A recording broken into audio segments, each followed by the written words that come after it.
그러면은 결국 여기서 버텨주는 게 누구냐? 셉스비가 돼야 된다. 그리고 이렇게 셉스비가 버티고 있을 때 소니의 침투, 셉스비의 침투가 나오게 된다면 만약에 소니에게 패스가 들어가면 소니에게도 좋고 셉스비에게 패스가 들어가서 소니에게 크로스가 올라오면 다 좋은 겁니다. 그래서 여기서 싸워주는 역할을 손흥민이 하기를 저는 바라지 않는 거예요. 왜 굳이 더 뒷공간을 많이 뛰면서 더 공격적으로 가져갈 수 있는 역할을 뒤로 두고 손흥민을 등지는 역할을 우리나라 팬분들은 혹은 패스만 해주는 역할을 보고 싶어 하시는 건지 저는 이해가 되지는 않습니다.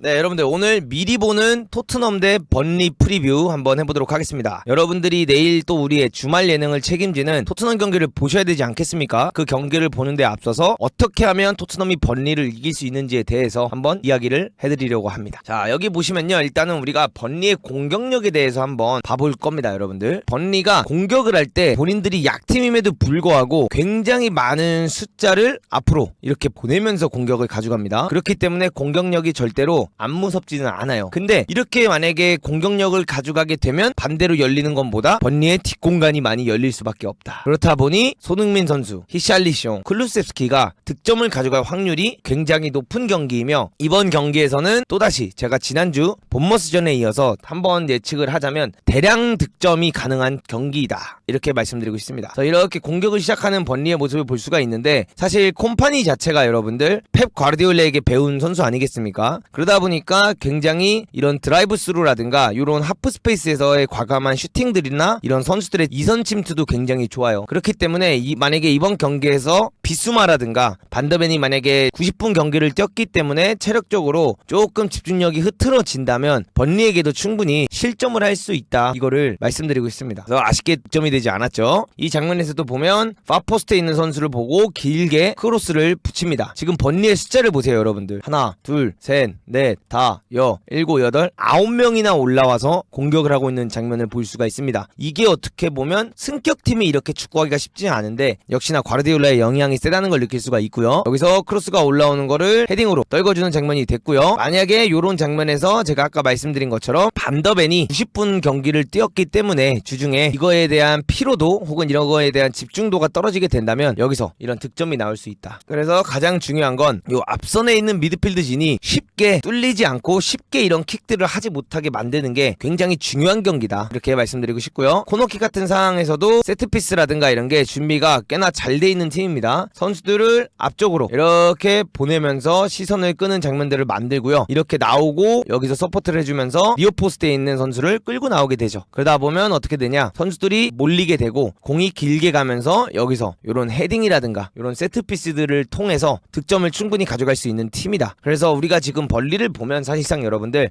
번리가 두 경기를 뛰어서 뭐 두 경기를 다 졌다, 그렇기 때문에 번리한테는 무조건 이겨야 된다, 이렇게 볼 수도 있지만, 사실 번리가 지난 시즌 콤파니랑 굉장히 좋은 시즌을 보내고 2부에서 일부러 올라왔고요. 일부러 올라온 번리의 경기력을 봤을 때는 그렇게까지 경기력이 나쁜 팀은 절대로 아니다, 이렇게 말씀드리고 싶습니다. 자, 이번에도 또다시 보시면 아시겠지만 안으로 치고 들어가는 장면이 나오고요. 치고 들어가서 패스가 연결이 됐고, 여기 보시면 아시겠죠? 이 선수도 비어있고요. 여기서 또다시 움직임을 가져가고요. 하프 스페이스에 있고요. 벌려있는 선수가 있어요. 그래서 여기서 결국에는 패스가 이렇게 이어졌고, 여기서 이어진 패스가 컷백이 나오면서 슈팅이 나오는 장면이 나오죠. 그래서 절대로 공격력이 약한 팀은 아니에요. 물론 과연 이 팀에서 득점을 가져갈 수 있는 선수가 몇이나 될까라는 의심점은 충분히 우리가 바라볼 수 있어요. 본머스처럼 솔랑케라든가 키스 모어라든가 프리미어리그급의 위협을 줄 수 있는 스트라이커 존재감은 확실히 떨어지긴 합니다. 허나 플레이 자체는 어떻게 보면 본머스보다 더 정교하고 본머스보다 더 섬세한 축구를 한다, 이거를 말씀드리고 있습니다. 그래서 지금 토트넘이 붙었던 상대들이 여러분들 본머스, 맨체스터 유나이티드, 브렌트포드잖아요. 그래서 약간 요 경기를 보시면 공격적인 부분에 있어서는 맨유보다 오히려 더 공격적일 수도 있다, 이렇게 말씀드리고 싶습니다. 그러면서 슈팅을 때렸지만 아까 말씀드린 것처럼 이런 거에서 감차라든가 이런 걸 완벽하게 득점을 넣을 수 있는 선수가 없다는 게 번리의 아쉬움이죠. 뭐 그게 이제 2부에서 승격하고 많은 돈을 쓰지 못하는 팀의 안 좋은 상황이겠죠. 자, 이번에도 볼이 또다시 투입이 됐고요. 여기서 돌아서는 선수를 볼 수 있고, 지금 보시면 아시겠지만 또다시 이렇게 패스를 넣어주고, 여기서부터 또다시 이선 침투, 바로 과르디올라에서 데브라이너라든가 균도안이 자주 하는 거죠. 이런 이선 침투로 아케를 무너뜨리는 장면을 볼 수가 있고, 이 선수가 쭉 파고들어서 또다시 좋은 슈팅을 가져가는 장면입니다. 이 장면에서도 보세요. 요 선수가 선수가 빠른데 로메로가 만약에 이 선수를 이렇게 무드로 나오고 페드로 포로나 황로얄이 밖에 있는 윙어한테 정신이 팔렸을 때 이런 패스가 잘 들어갈 수가 있어요. 이런 패스가 들어가게 되면 요 선수만큼은 절대로 요 속도감에서 느리지 않다. 지금 카일 워커를 달고 뛰는 장면이 나오죠. 아칸지랑. 그리고 나서 요거를 접어서 완벽하게 컷백을 내주는 장면이 나오죠. 그렇기 때문에 굉장히 번리가 마무리만 안 좋지 공격력 자체는 굉장히 무섭고 선수들의 가담 능력이 굉장히 좋으니 이 토트넘의 미드필드진이 늦게 내려온다거나 많이 앞으로 뛰어나가는 유형의 미드필드들이 있기 때문에 요 공간을 제대로 커버해주지 않는다면 요 뒤에 있는 보시는 것처럼 번리의 미드필더에게 오히려 많은 공간을 주면서 뚫릴 가능성도 높다.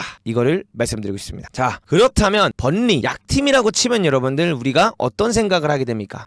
약팀은 내려앉아서 수비만 한다. 이런 생각들을 많이 하죠. 그래서 지난 경기에서도 보시면 본머스 바라보면서 우리가 어떤 생각을 했냐면 본머스가 많이 내려앉아 와서 수비를 할 거니까 손흥민이 득점을 하기 어려울 거다. 손흥민의 경기력이 살긴 어려울 거다. 이런 이야기도 많이 나왔었잖아요. 근데 이 경기를 보시면 아시겠지만 역시 빈슨 컴퍼니 엄청나게 준비가 잘 돼 있습니다. 거의 비엘사식 맨투맨을 가져가면서 상대를 위협하는 전방 압박을 보여주고요. 뒤에서부터 풀어나오려고 하는 맨시티에게 굉장히 좋은 압박을 가하면서 쉽게 풀어나오지 못하게 만들거든요. 그래서 저는 정말 큰 우려가 되는 것 중 하나가 반더벤이에요. 우리가 지금까지 반더벤을 바라보면서 와 너무나도 좋은 경기력을 보여줬다 이렇게 이야기를 했지만 저는 사실상 이 풀럼 경기에서 반더벤이 90분을 뛰었다라는 이 팩트 자체가 너무나도 불안하고요. 이 반더벤이 너무나도 잘하지만 처음으로 반더벤의 실수들을 우리가 볼 수 있는 경기가 될 수도 있겠다라는 생각을 합니다. 그렇기 때문에 이번 경기에서 이렇게 번리가 제대로 된 전방 압박을 펼치게 된다면 아케의 실수가 나오는 것처럼 빌드업으로 인한 실수를 통해서 번리가 슈팅을 가져가는 장면들이 나올 가능성도 높다. 이거를 말씀드리고 싶어요. 그리고 여기서 그렇다면 가장 번리가 골을 넣을 수 있는 확률이 언제냐라고 봤을 때는 애초에 득점을 잘하는 선수가 많이 없기 때문에 오픈 플레이에서 위협은 줄 수 있겠지만 득점을 가져가긴 저는 쉬워 보이진 않다고 생각을 해요. 세트 플레이라든가 준비가 잘 된 전방 압박을 통해서 저는 번리가 여기서 득점을 가져갈 가능성이 높다. 이렇게 바라보고 있습니다. 또다시 빌드업 플레이를 하다가 공을 뺏긴 장면이 나왔고 여기서 치고 나가가지고 골키퍼랑 1대1을 맞을 뻔했죠. 굉장히 번리의 전방 압박이 여러분들 매섭고요. 준비가 어느 팀보다 잘 돼 있습니다. 지금도 보시면 아시겠지만 로드리에게 패스가 들어갈 때 번리 선수들의 이 마킹을 보세요. 여러분들 뒤에서도 한 명 따라오고 있고요. 굉장히 비엘사식으로 전방 압박이 준비가 잘 돼 있습니다. 근데 이게 맨시티 상대로 이렇게 전방 압박을 했다. 그렇다면 우리가 뭘 바라봐야 되냐? 토트넘도 빌드업 축구를 구사하고 있기 때문에 토트넘에게 맞춤 전방 압박도 충분히 준비가 돼서 나올 가능성이 높다. 이걸 말씀드리고 싶어요. 그래서 여기서 만약에 비수마가 이런 거 공을 받을 때 괜히 막 탈압박하려고 든다거나 탈압박해가지고 패스를 기교 있게 뿌리다가 잘리게 된다면 이런 장면이 나온다. 균형이 깨진 장면. 여기서 수비진의 균형이 많이 깨진 상태가 나오게 되면 실점할 가능성이 높아진다 하면서 쭉 치고 나간 장면 나오고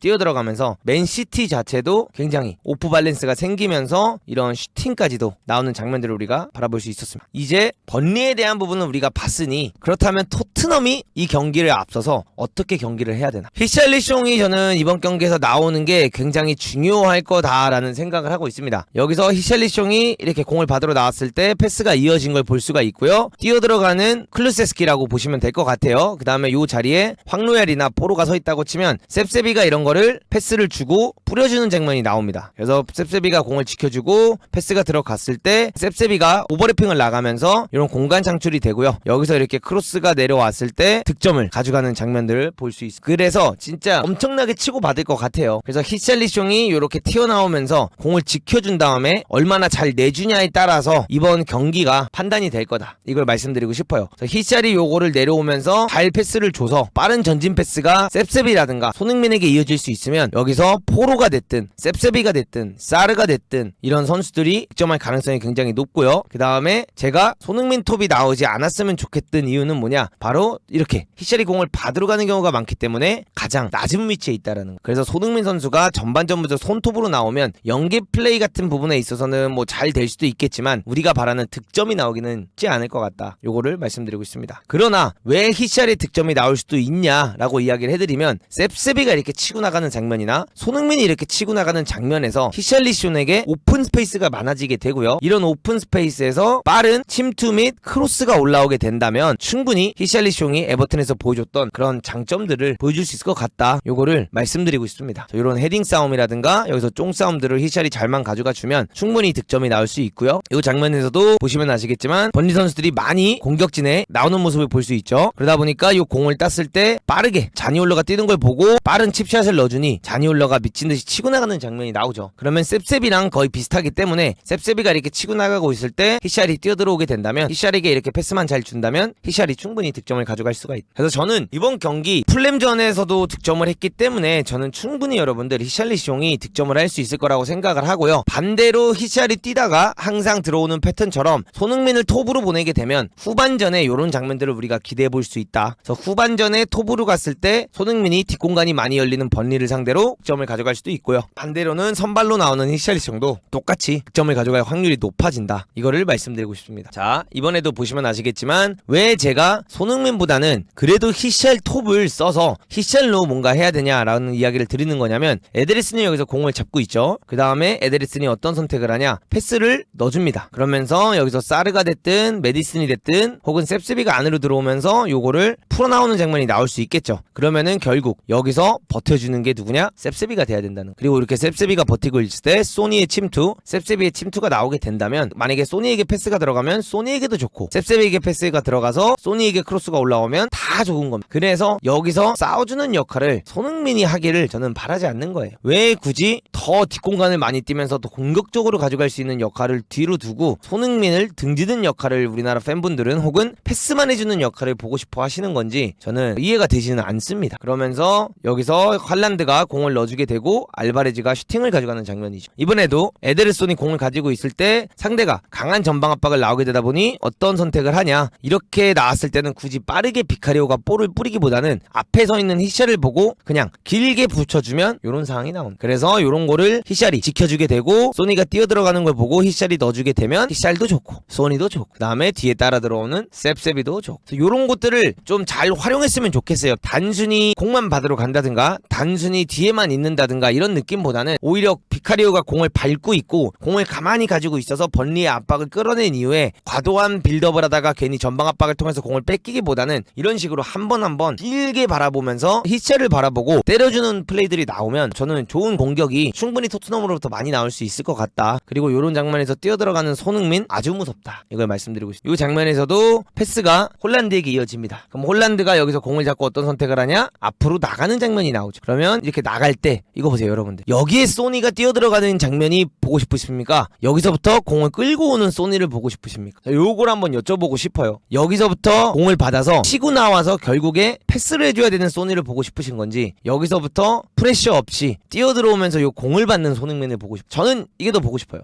저는 요게 훨씬 더 보고 싶기 때문에 소니의 왼쪽 윙을 보고 싶은 겁니다. 그래서 이런 식으로 패스가 이어졌고 알바레즈가 안으로 치면서 또다시 슈팅을 가져가지만 득점이 이어지지는 않아요. 허나 이런 식으로 히샬리숑을 할란드랑 비교를 할 수는 없죠. 할란드 선수는 굉장히 힘이 좋으며 속도감을 살리면서 치고 나갈 수 있는 선수이긴 하지만 냉정하게 말씀드리면 여러분들, 할란드도 등딱을 잘하지 못해요. 할란드도 은근히 공을 잘 지켜내지 못하는 선수 중 한 명이긴 합니다. 아직까지는. 그렇기 때문에 저는 충분히 이번 경기 히샬의 좋은 플레이, 히샬의 득점이 나올 가능성이 있다. 이렇게 말씀드리고 싶습니다. 자, 이번에도 패스가 이어지게 되고요. 이 패스를 풀어나오는 포든을 볼 수 있죠. 그럼 이렇게 치고 나가는 장면이 나올 때 보십시오. 뛰어들어가는 셉셉이, 뛰어들어가는 히샬, 뛰어들어가는 손흥민이 있다면 정말 이 두 선수가 셉셉이의 선택들만 좋게 된다면 많은 득점을 가져갈 수 있을 것 같습니다. 번리가 현재 2연패입니다. 우리가 가장 기대하는 장면 중 하나죠. 바로 메디손의 조합 그리고 우독. 자, 이게 현재 소니라고 볼 수 있고요. 이게 현재 우독이라고 볼 수 있고 요게 현재 메디슨이라고 보시면 될 것 같습니다, 여러분. 네. 그래서 요런 식으로 현재 보시면 아시겠지만 트라이앵글을 만드는 장면들이 많이 나오죠. 요런 트라이앵글이 만들어졌을 때 우독이가 메디슨을 보고 패스를 넣어주죠. 그러면 소니, 우리가 바로 바라는 그림이 뭐냐? 소니가 출발을 해버리면 됩니다. 상대가 전방 압박을 세게 나오니까 우독이를 통한 패스가 이어지고 메디슨이 여기서 요런 탈압박 잘하는 거 아시죠? 그럼 요런 탈압박 이후에 바로 소니에게 볼이 투입이 되게 된다면 요런 장면이 일어날 거예요. 그러면 여기서 소니가 치고 들어가서 왼발 크로스라든가 하면은 히샬이 뛰어들어가면서 득점을 할 가능성이 높아지고요. 반대로 여기서 소니가 치고 들어가다가 어떤 선택을 하냐, 이런 컷백을 내주게 되면 뛰어들어오는 사르라든가 이런 선수들이 득점할 수 있는 기회가 생기죠. 허나 이제 가장 중요한 건 뭐냐, 여기서 뛰어 들어오는 선수는 디압이에요. 그러다 보니까 득점을 가져가는데 소니가 여기서 이렇게 컷백을 내주게 넣어주게 되면 뛰어들어오는 게 사르, 비수마, 뛰어들어오는 게 뽀로이기 때문에 어시스트가 나올 확률은 굉장히 적다. 이번에도 또다시 공을 따서 전방 패스가 이어지고요. 이거를 메디슨이 튀어나오고 손흥민이 벌려있다가 뛰는 장면이라고 보시면 됩니다. 그리고 히샬리슌이 이렇게 센터백을 끌고 있다 보니까 어떤 장면이 일어나냐, 메디슨이 탈압박을 해내게 되고요. 히샬을 따라서 끌려나올 수밖에 없던 선수는 손흥민을 보고 메디슨의 패스가 이렇게 일어날 수 있다. 그러면은 또다시 여기서 손흥민이 뛰어들어가면서 히샬을 보고 패스를 주게 된다면 어시스트와 득점이 생길 수 있다. 이래서 제가 이번 경기에 히샬의 득점 가능성이 있다, 이걸 말씀드리는 겁니다. 그리고 메디슨의 조합, 우도기의 조합, 요 세 명이 이번 경기에서 정말 잘해줄 필요가 있고, 한 가지 좋은 것 중 하나는 우도기가 컵 경기를 쉬었기 때문에 저는 오히려 우도기가 굉장히 잘해주면서 이쪽 라인이 살아날 것 같다라는 생각을 하고 있습니다. 또다시 메디슨에게 공이 주어졌을 때 이번에는 반대로 뛰어들어가는 우도기라고 볼 수 있겠죠. 뭐 손흥민이 이렇게 안으로 들어왔다고 보시면 될 것 같아요. 그럼 뛰어나가는 우도기 혹은 뛰어나가는 손흥민을 보고 패스를 넣어주게 되면 어떤 장면이 일어나냐, 여기서 빠른 크로스를 통해서 뛰어들어가는 셉셉이라든가 히샬이 득점을 가져가는 장면을 볼 수 있어요. 뒷공간이 굉장히 많이 열립니다. 그리고 가장 중요한 것 중 하나, 바로 이런 거죠. 이게 여러분들 벤 데이비스가 됐든 우도기가 됐든 여기서 공을 가지고 있다고 생각을 해보세요. 그럼 요게 메디슨이에요. 그럼 여기 서 있던 선수가 소니겠죠. 요런 오프더볼이 이번 경기에 있으면 좋을 것 같아요. 왜? 상대가 맨투맨 전방 압박을 은근히 가져가거든요. 이런 식으로 지금 보시면 센터백 둘이 한 명 커버하고 있고요. 여기서 손흥민 선수가 무작정 벌려있는 게 아니라 그 필 포든이 지금 여기서 보여주는 것처럼, 부카요 사카가 보여주는 것처럼 메디슨이 이렇게 공을 받으러 나갔을 때 이런 식으로 안으로 들어가면서 이 패스를 요런 공간에서 손흥민이 저는 받았으면 좋겠어요. 요 그림을 조금만 준비해서 토트넘이 나온다면 진짜 번리의 이 왼쪽 라인을 미친듯이 털어제낄 수 있다, 이걸 말씀드리고 싶습니다. 그래서 아케가 이렇게 뛰어들어가는 필포든에게 패스를 줬고요. 필포든이 가운데 서 있는 데브라이너에게 패스를 쉽게 연결해주는 모습을 볼 수 있습니다. 그러면서 데브라이너가 중거리 슈팅을 가져갔는데 아쉽게 득점이 되진 않았죠. 근데 여기서 만약에 손흥민이 패스를 줬다 하면은 제발 사르라든가 이런 선수들, 제발 여기서 포로 같은 선수들이 슈팅 때리는 게 아니라 그냥 뛰어들어가는 셉셉이 보고 패스를 넣어줬으면 좋다. 이번 장면에서도 손흥민 선수가 이렇게 벌려있다고 보시면 되고요. 메디슨이 여기 이렇게 서 있다고 보시면 되고, 우도기가 언더래핑을 이렇게 나왔다, 혹은 이게 우도기다라고 보시면 될 것 같아요. 그래서 여기서 어떤 선택이 일어나냐, 또다시 패스가 메디슨에게 들어가게 되고, 여기서 비수마라든가 누가 이렇게 서포트로 와주게 된다면 이런 리턴 패스를 놓으면서 바로 손흥민 뛰는 걸 보고 3자 패스, 혹은 히샤를 뛰는 거 보고 3자 패스를 넣어주면 진짜 이 번리의 라인이 굉장히 높기 때문에 이 전방 압박을 가져가는 번리를 호되게 혼낼 수 있는 진짜 경기가 될 수 있다. 그래서 메디슨과 손흥민, 우도기의 조합을 좀 더 적극적으로 살릴 수 있는 경기가 되었으면 좋겠다. 그러면서 쭉 치고 나오는 로드리를 볼 수가 있고요. 요럴 때 패스를 넣어주게 된다면 히샬의 득점, 요럴 때 손흥민 뛰는 거 보고 패스를 넣어주게 된다면 손흥민의 득점, 아니면 히샬을 향한 어시스트, 이런 것들이 나올 수밖에 없죠, 여러분. 자, 이 장면도 여러분들 가장 중요한 겁니다. 어떻게 보면 로드리 역할을 비수마가 해야 되는 거라고 저는 생각을 하거든요. 그럼 요 자리, 로드리가 서 있는 자리가 비수마의 역할인데, 최근에 비수마가 탈압박 능력은 어마어마하게 좋았던 걸 볼 수 있습니다. 허나 비수마가 어떤 거라냐, 여기서 공을 질질 끌죠. 근데 로드리는 질질 끌지 않고 이렇게 튀어나오는 선수들에게 공을 줬다가 다시 받으면서 빠르게 패스를 연결해주는 선수입니다. 이렇게 그래서 빠른 선택을 해서 열어주다 보니 뽀로가 여기서 공을 잡고 셉셉이가 이렇게 뛰게 된다면 어떤 장면들이 일어나냐, 그냥 쉽게 볼을 넣어주는 장면이 나올 거예요. 그럼 셉셉이가 여기서 치고 들어가면서 크로스를 올리게 되면 히샬리슌에게 어그로가 끌리게 되니 뒤에서 뛰어들어오는 손흥민이 맨유전 때 아쉽게 발리킥을 넣지 못했지만 이런 장면에서 소니가 득점을 가져갈 수가 있다. 그렇기 때문에 가장 중요한 건 비수마가 얼마나 쉽게 빠르게 볼을 뿌려주냐가 굉장히 중요한 경기가 된다, 이거를 말씀드리고 싶고요. 결국 여기서 득점을 할란드가 가져갔죠. 요런 장면도 보시면 아시겠지만 이게 로메로라고 치고요, 이게 반더벤이라고 치고요, 잠깐 포로가 이렇게 내려와 있다고 생각을 해봅시다, 여러분들. 그럼 여기서 공을 받는 선수가 주로 누가 되냐, 바로 비수마가 될 가능성이 높죠. 그러면 비수마가 이렇게 공을 잡았을 때 사르라든가 여러분들, 혹은 메디슨이라든가, 아니면 여기서 언더래핑을 나가는 우독이라든가 이런 선수를 보고 한 번에 이런 킥을 넣어줄 수 있는 플레이를 좀 더 많이 가져갔으면 좋겠어요. 그래서 이번 경기 비수마 역할이 진짜 중요하고요. 얘네가 전방 압박을 강하게 가져오지만 이렇게 딱 라인을 잡고 기다릴 때도 있어요. 근데 라인 자체는 굉장히 하이라인을 가지고 있어요. 그래서 여기서 비수마에 대한 정신교육이 충분히 됐다고 하면 바로 이런 장면 나올 수 있는 거죠. 히샬이 정말 좋아할 만한 경기예요. 히샬이 이렇게 뛰어 뛰어버리고 여기서 사르 같은 애들이 이렇게 뛰는 거 보고 한 번에 킥이 들어가게 된다면 뒷공간이 이렇게 열리는 장면이 일어나게 되고 이 선수들이 여기서 공을 받게 된다면 우리가 바라볼 수 있는 건 소니의 적극적인 침투를 통해서 크로스를 받아서 득점을 하는 장면, 이런 것들을 우리가 바라볼 수 있다는 겁니다. 이런 장면들. 또다시 로드리가 내려오면서 공을 받습니다. 그럼 여기서 로드리가 공을 받았을 때 어떻게 드리블을 할까? 이게 아니라 바로 여기서 뛰어들어가는 손흥민을 바라보는 거고요. 뛰어들어가는 보이시죠? 사르를 바라보면서 쉽게 이런 볼들을 넣어주는 게 중요하다는 겁니다. 왜냐? 아무리 맨투맨 축구를 잘 해도 이렇게 여러분들 3장 움직임은 맨투맨으로 잡기가 굉장히 어렵기 때문에 사르의 이런 침투, 꾸준한 침투 중요할 거고요. 우도기의 꾸준한 언더래핑 침투가 굉장히 중요할 겁니다. 그리고 이런 침투들이 일어났을 때 제발 공을 끌다가 횡패스를 놓고 공을 끌다가 자기가 치고 나가는 게 아니라 쉽게 로드리처럼 이런 패스들을 선택을 해서 이 뛰는 선수들이 경합을 붙으면서 점을 가져갈 수 있는 장면들을 만들어내는 게 굉장히 중요한 경기다, 이렇게 말씀드리고 있습니다. 지금도 한번 봐보세요. 여기서 패스가 들어갔고요. 여기에 볼이 예를 들어 우도기에게 들어왔다 했을 때 어떻게 됩니까? 뛰고 있는 포든과 여러분들 할란드를 볼 수가 있죠. 그럼 이런 걸 보고 그냥 쉽게 뒷공간을 넣어주게 된다면 굉장히 위협적인 장면들이 완성이 될 거고, 여기서 포든이 결국 뛰어들어가는 할란드를 보고 크로스를 올렸지만 아쉽게 크로스의 질이 안 좋아서 득점으로 이어지진 않았지만 굉장히 뒷공간이 많이 열린다, 이거를 말씀드리고 싶습니다. 네, 그래서 여러분들 이 경기를 보면서 어떤 평가를 내리고 싶냐면, 준비만 포스테코글루가 번리전에 있어서 많은 생각을 하고 이 번리에 뛰는 특색만 잘 파악을 했다면 진짜 깔끔하게 대량 득점을 하면서 또다시 경기를 이길 수 있는 기분 좋게 3승 1무를 만들 수 있는 아주 좋은 기회이다, 이거를 말씀드리고 싶어요. 허나 문도구 감히 예측 하나 하겠습니다.